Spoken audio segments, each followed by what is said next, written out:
আমার বিরুদ্ধে হাসিনার আমলে 33টা মামলা দেওয়া হয়েছে।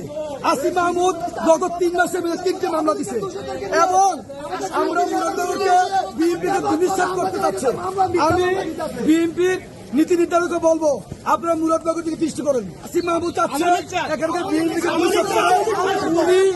উনি আওয়ামী লীগকে নিয়ে উনি আবার নতুন করে সংসদীয়তার ইচ্ছা, তার আন্দোলন হচ্ছে এমপি হবে, একটা সংসদ দিবে।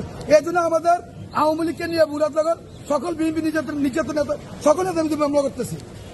লড়াই চাই, লড়াই চলবে, সৈনিকরা লড়বে, চলছে লড়াই চলবে,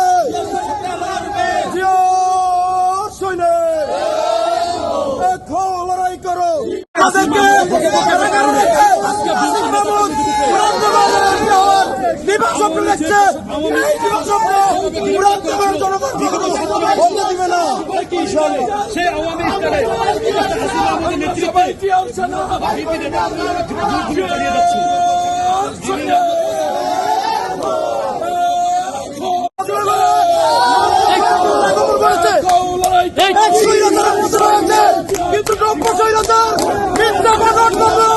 আমাদেরকে আওয়ামী লীগ মিথ্যা মামলা করেছে।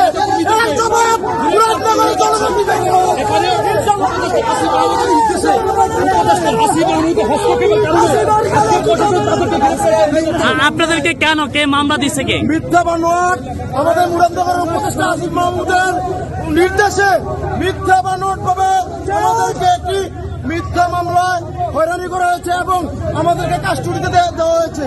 যেই মামলাতে আপনাদের থানা 5 তারিখে আমরা আমাদের প্রিয় নেতা আলহাজ কাজী মুফাদ্দল গায়কোবাদ সাহেবের নির্দেশে আমরা থানা রক্ষা করেছি, উপজেলা বাবু রক্ষা করেছি, রক্ষা করেছি। কিন্তু আজকে আমরা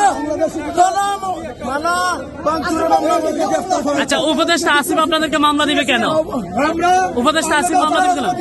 বাংলাদেশ জাতীয়তাবাদী যারা সেন্ট্রাল নেতা আছেন, নেতৃত্ব আছেন, তাদেরকে বলবো মুরাদনগরকে দৃষ্টি আকর্ষণ করতে হবে এবং এই মুরাদনগর আবার দ্বিতীয় বেশি হয়েছে। আসিফ মাহমুদ তার অপকর্ম মুরাদনগর অতিষ্ঠ। আমরা বিএনপির উপরে নেতৃত্ব বলবো মুরাদনগর খেল করার জন্য। আওয়ামী লীগকে এস্টাবলিশ করার উদ্দেশ্যে, আওয়ামী লীগকে এস্টাবলিশ করার উদ্দেশ্যে আসিফ মাহমুদ ক্ষমতা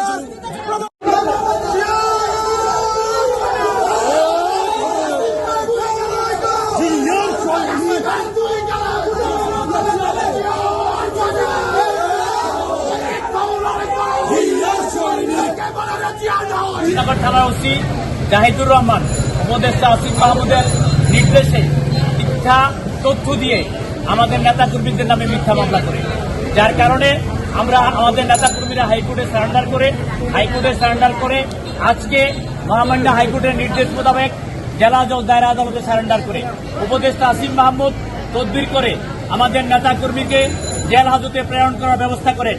আজকে মুরাদনগরে ফ্যাসিস্টের দূষণ চেয়ারম্যানরা বুক ফুলিয়ে বেড়াচ্ছে। গত 3 দিন আগে ঢাকাতে আওয়ামী লীগের চেয়ারম্যান ইকবাল বাহার গ্রেপ্তার হয়। উপদেষ্টা আসিফ মাহমুদ ফোন করে তাকে ছাড়িয়ে নেয়। মুরাদনগর বিএনপিকে নেতৃত্ব শূন্য করার জন্য, মুরাদনগর বিএনপিকে ধ্বংস করার জন্য ষড়যন্ত্রে এই আসিফ মাহমুদ লিপ্ত হয়েছে। সে এমপি হতে চায়, তার আকাঙ্ক্ষা ইউসুফ আব্দুল্লাহ হারুন যেভাবে বিএনপি নেতা কর্মীদেরকে নির্যাতন করে মুরাদনগরের বাইরে থাকতে অবস্থান করেছে, সেইভাবে সে ষড়যন্ত্র করে মুরাদনগরের বিএনপি নেতা কর্মীদের নামে মিথ্যা মামলা দিয়ে আজকে মুরাদনগরের বিএনপিকে নেতৃত্ব শূন্য করার চেষ্টা করছে। আমরা এর তীব্র নিন্দা জানাই এবং তার সাথে সাথে বলতে চাই, যদি আমাদের এই নেতা কর্মীদেরকে দ্রুত মুক্তির ব্যবস্থা না হয় তাহলে আমরা তীব্র গণ আন্দোলন করে তুলব এবং এই আন্দোলন ঢাকা পর্যন্ত, মুরাদনগর থেকে ঢাকা পর্যন্ত এই আন্দোলন আরো তীব্রতর হবে।